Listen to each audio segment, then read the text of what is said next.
देश की सड़कें चौड़ी हो गईं, मंदिरों की गुम्बटें बड़ी हो गईं, मस्जिदों की मीनारें बढ़ गईं, पर यह मेरी प्रसन्नता का विषय नहीं है।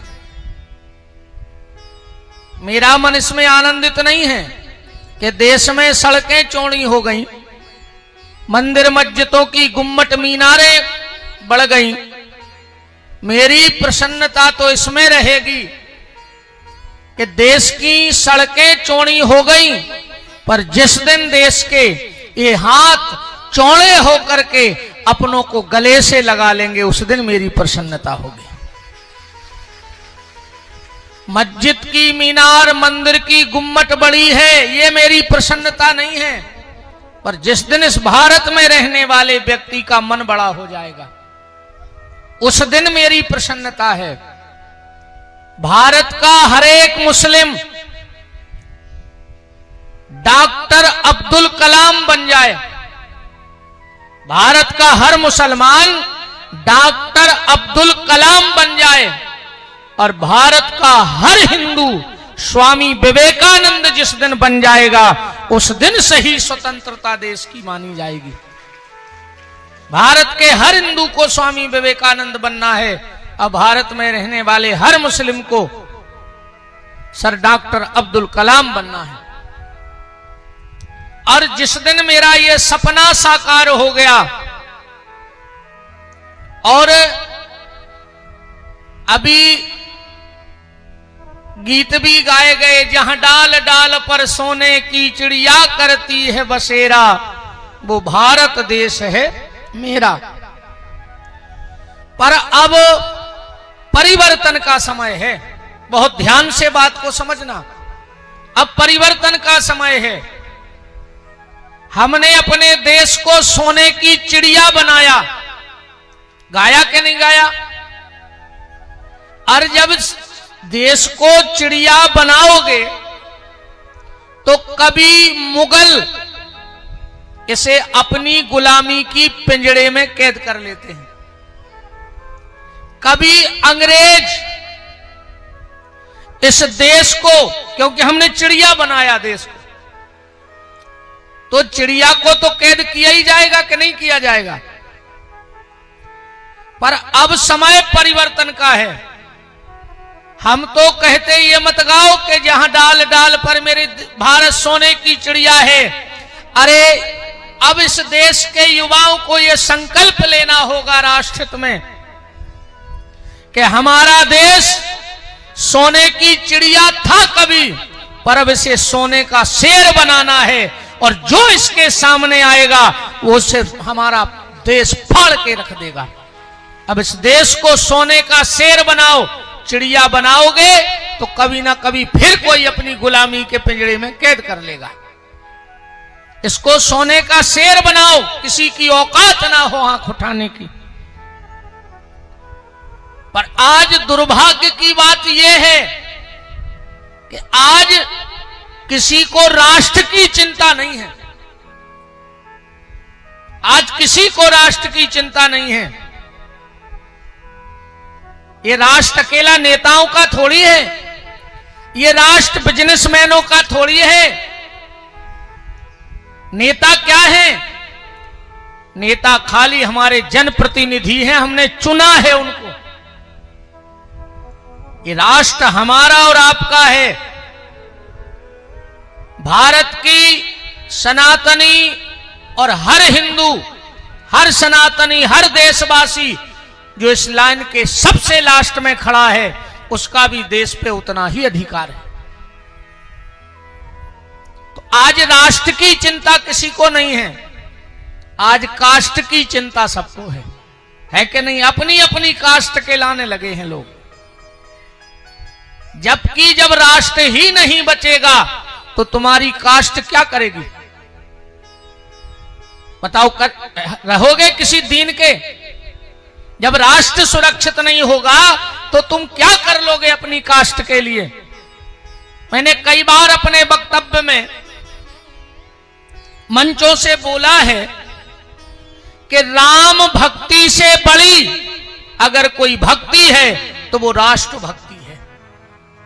राम भक्ति थोड़ी कम हो जाए तो चलेगा, पर राष्ट्र भक्ति में कमी मत रखना, क्योंकि राष्ट्र सुरक्षित है तो राम सुरक्षित है। हम वो युवा पीढ़ी हैं, हमारे बुजुर्गों ने, हमारी कई पीढ़ियों ने मंदिर टूटते हुए तो देखे हैं, मंदिर टूटते हुए देखे हैं, पर हम वो पीढ़ी हैं जो हमने राम का मंदिर बनते हुए देखा है और राम जी को मंदिर में बैठते हुए देखा है। तो निवेदन आप सबसे हाथ जोड़ के यही है कि राम भक्ति से ऊपर राष्ट्र भक्ति। आज मैं उन समस्त देश के सपूतों को, जिन्होंने अपना खून इस भारत की भूमि में डाल करके इस स्वतंत्रता का वृक्ष उगाया है, उन सबको व्यास गद्दी से मेरा कोटिशः नमन और प्रणाम है, वंदन है। उन सभी माताओं को मेरा प्रणाम है जिन माताओं ने अपनी गोदी खाली कर दी। मेरा समस्त उन बहनों को सत सत नमन है जिन्होंने अपने हाथ की राखी त्याग दी, पर भारत की लाज रखवा दी अपने भाइयों से और मातृभूमि पे निछावर कर दिया। मैं उन देवियों को भी नमन करता हूं आज के दिन, जिन्होंने अपने मांग का सिंदूर तो मिटा दिया, पर भारत मां के चेहरे की लाली को फीका नहीं पड़ने दिया। कई बहनों ने अपने मांग का सिंदूर मिटाया जब हमें स्वतंत्रता मिली। कई बूढ़े पिता ने अपनी लाठी भारत माता के लिए लगा दी। बूढ़े बाप की लाठी क्या है? उसका बेटा। ये बांस की, लोहे की छड़ी उसका सहारा नहीं है। बूढ़े पिता के लिए अगर पुत्र लाठी है तो उसे बांस की, लोहे की छड़ी की आवश्यकता नहीं पड़ती। पर कई पिताओं ने अपनी लाठी भारत माता के आजादी के लिए दे दी। कई बालकों ने अपने सर से अपने पिता का साया खो दिया। ऐसे उन वीर सपूतों को भगत सिंह, राजगुरु, सुखदेव, राम प्रसाद बिस्मिल और इतने कई तो इतने गुमनाम क्रांतिकारी थे जिनका नाम तक पता नहीं है। जब भगत सिंह को फांसी हुई, देश की आजादी के लिए लड़ रहे थे, अंग्रेजों ने फांसी की सजा सुना दी, तो जज ने भगत सिंह से पूछा कि भगत बताओ तुम्हारी आखिरी इच्छा क्या है? भगत सिंह ने कहा मेरी आखिरी इच्छा है कि मैं अपनी मां से मिलना चाहता हूं। भगत सिंह की मां को जेल में बुलाया गया और जब भगत सिंह की मां आई तो आंखों में तर आंसू बह रहे थे। बहेंगे भाई, बेटा फांसी पे चढ़ रहा है। मां तो मां होती है। मां का हृदय जानते हो क्या है? रात में कितनी भी बिजली कड़के मां की नींद नहीं खुलती। कितनी भी बारिश हो जाए नींद नहीं खुलेगी। कितनी भी तूफान चले पर मां निश्चिंत सोती रहेगी, नींद नहीं खुलेगी। पर अगर बगल में पड़ा हुआ 2-4 महीने का बच्चा एक सिसकी ले देता है तो तुरंत मां की नींद खुल जाती है। उसको मां कहा जाता है। मां बड़े से बड़े संकट झेल लेती है पर अपने बच्चों को भूखा नहीं देख सकती। मैं एक बात कहूं आपसे, बात कहने में बड़ी बेकार लगती है। लोग कहते महाराज कुछ का कुछ बोलते हो। आप लोगों ने एक बात सुनी होगी, ये नए नए मेरे भाई कहते हैं कि पहली नजर का प्यार बड़ा, क्या कहते हैं आगे, सच्चा होता है। कहते हैं कि नहीं कहते कि पहली नजर का प्यार सच्चा होता है। ये विपिन बिहारी दास भी व्यास गद्दी से कह रहा है कि पहली नजर का ही प्यार सच्चा होता है, क्योंकि जब हम इस दुनिया में आए तो हमने पहली नजर अपनी मां से मिलाई थी, और मां और बेटे से सच्चा प्यार दुनिया में किसी का हो नहीं सकता है। फिर तो हजारों से नजर मिल गई, पहली नजर कौन थी? जो मां ने मुझे ममता से देखा था और हमने ममता के भाव में मां को देखा था। इसीलिए लोग कहते पहली नजर का प्यार सच्चा है। पर एक बात और कही जाती है कि पहली नजर का प्यार लोग भूलते नहीं हैं। तो फिर अपने बूढ़े मां बाप को कैसे भूल जाते हो? अगर पहली नजर का प्यार भुलाया नहीं जाता तो बूढ़े मां बाप को कैसे भूल जाते हो? तो जब भगत सिंह को फांसी हुई, भगत सिंह की मां जेल में पहुंची, आंखों में आंसू बह रहे थे। भगत ने कहा, मां अगर मैं ऐसा जानता कि तेरे आंसू मुझे कमजोर कर देंगे तो शायद मैं तुझसे आखिरी बार न मिलता। भगत सिंह की मां ने अपनी आंख के आंसू साफ किए, बोले भगत तू क्या सोच रहा है कि तू फांसी के फंदे पे झूल रहा है तो मैं रो रही हूं? नहीं भगत, तू फांसी के फंदे पे झूल रहा है इसलिए मेरी आंख में आंसू नहीं है। भगत ने कहा, मां फिर क्यों रो रही हो? और भारत की माताओं का हृदय देखना, और ऐसी माताओं के विशाल हृदय ने आज हमें स्वतंत्रता दिवस मनाने का मौका दे दिया। क्या जवाब था भगत सिंह की माता का? भगत सिंह की माता ने कहा था कि भगत मैं इसलिए नहीं रो रही हूं कि तू फांसी के फंदे पे झूल रहा है, मैं इसलिए रो रही हूं कि भगवान ने मुझे एक बेटा क्यों दिया? अगर आज मुझे ऐसे 100 भगत दिए होते तो मैं 100 भगत सिंह फांसी के फंदे पे झुला देती, पर भारत माता को बंधनों से मुक्त करा देती। ऐसा त्याग इस देश में रहा, तब कहीं जाके आज हम स्वतंत्र भारत में बैठे हैं। तो निवेदन, झंडा तो बहुत पहले लाल किले पे लहलहा चुका था, अब तो हमें उसकी आन बान शान और मर्यादा की रक्षा भर करनी है। अब यह ध्यान रखना है कि इस तिरंगे की शान में कहीं कोई कमी ना रह जाए, तो हम सच्चे भारतवासी हैं। आपको पुनः स्वतंत्रता दिवस की मंगल मंगल शुभकामनाएं। ये है मेरा हिंदुस्तान,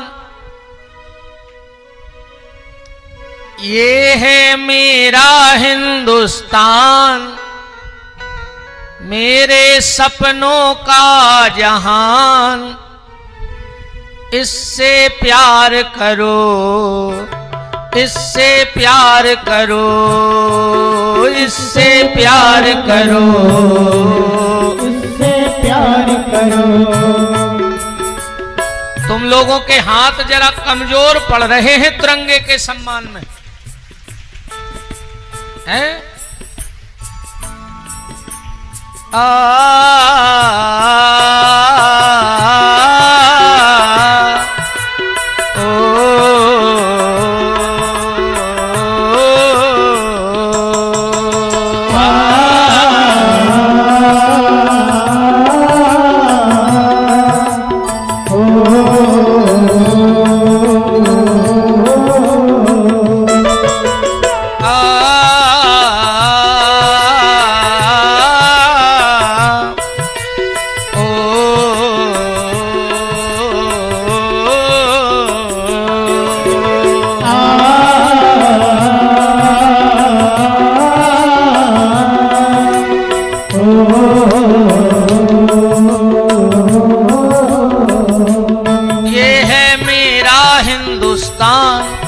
मेरे सपनों का जहान, इससे प्यार करो, इससे प्यार करो, इससे प्यार करो, इससे प्यार करो, इससे प्यार करो, इससे प्यार करो, इससे प्यार करो, इससे प्यार करो, इससे प्यार करो, इससे प्यार। भारत माता की जय हो। आज इस स्वतंत्रता दिवस पर मेरा एक संदेश युवाओं के नाम। आज का संदेश, युवा किसे कहते हैं? युवा खाली उम्र हो जाना युवा नहीं है, वो जिंदगी है। जिंदगी जो जिंदगी हो काम की, वो जिंदगी क्या जिंदगी जो रह जाए खाली नाम की। युवा किसे कहोगे? जिनके हाथों में शक्ति हो, जिनके पांव में गति हो,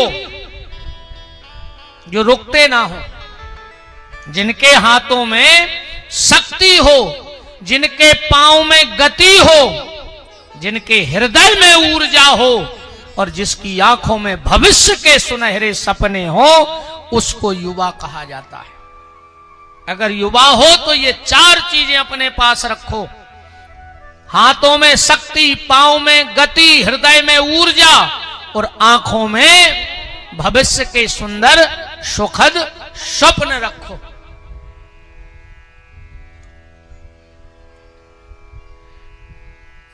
निवेदन फिर वही आके गाड़ी रुक जाएगी कि भगवान का भजन करो। अब भजन देखो, अगर एक डॉक्टर ईमानदारी से अपना कर्म कर रहा है,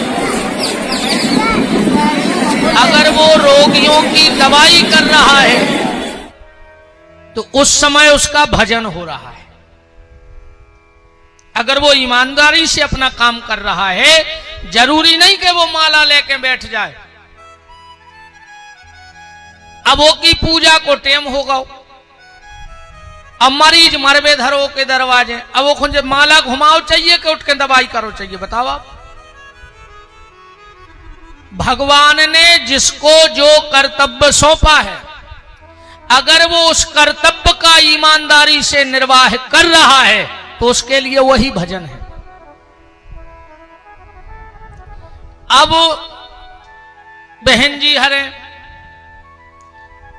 सास ससुर भूखे बैठे, अब तुम सवेरे से माटी गोले आवे बैठ जाओ, बोलो तुम शंकर जी बनावे बैठ जा, सास ससुर भूखे कौन नहीं आ रहे। तो सबसे पहला भजन है बूढ़े माँ सास ससुर की सेवा। जैसे सरहद पर हमारे सैनिक अब वो तरफ से फायरिंग होने लगे, अब बेमाला लेके बैठ जाएं कि नहीं तन्नक हम पहले गायत्री की माला कर लें, फिर उठाओ थे बंदूक। तो उस समय बंदूक उठाना ही सबसे बड़ा भजन है।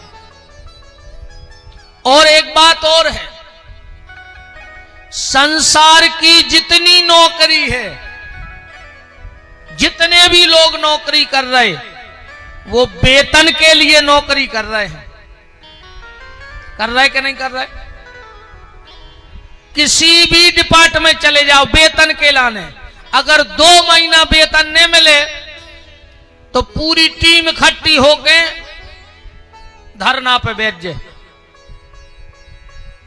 तो नौकरी देश सेवा के लिए नहीं है, नौकरी वेतन के लिए है। अगर वेतन न दिया जाए, आज सरकार घोषणा कर दे स्वतंत्रता दिवस पे कि जितने भी कर्मचारी हैं 2 साल तक उन्हें देश की सेवा करनी है, जैसा काम कर